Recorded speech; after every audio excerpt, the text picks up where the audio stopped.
Hi there, I'm Clarissa Lee from Malaysia.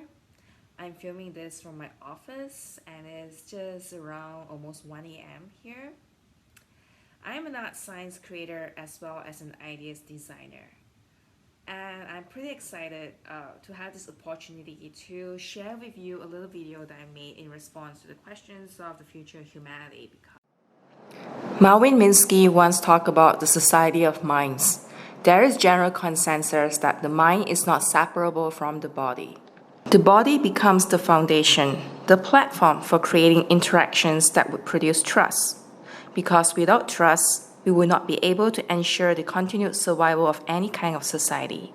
But the discussion of trust is another matter in itself. How do we define humanity philosophically? When we try to create a life form, whether an android or robot, or even cellular automata, we need to give them rights. After all, we expect the creature or being to be somewhat sentient or capable of having empathy for another, perhaps another life form. Once there is sentience and empathy, it is just a step away from the inculcation of values. But as we have these three elements to represent the characteristics of humanity, we have to be aware of the cracks that lie between them, although the connections themselves are not linear. Agency, a term I prefer over free will, lies at the intersection of sentience and empathy.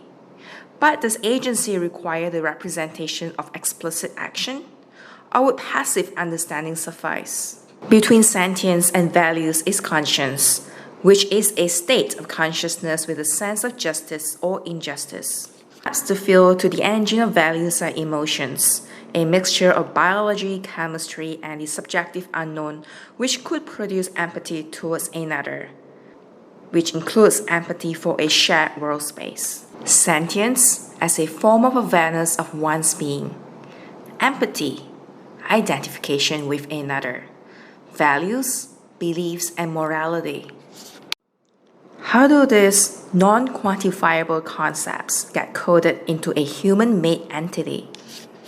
Let us consider how humanity, be it an organically natural occurrence or endowed upon an inorganically constructed life form, is philosophically, scientifically, and theologically constituted of cellular matter comprising complex protein combined with non-material substance such as a spirit non-matter. Asimov provided context to the relationship between robots and humans in one of his four laws of robotics, probably drawing inspiration from the law of thermodynamics. This is where fiction and reality collide in an unending debate. When we think of humanity as emergent from a being that could be biological or otherwise, we may find ourselves attempting to measure the parameters, then produce simulation from the measurements collated. This is our desire for simulations that could reproduce or replicate our particular concepts of humanity.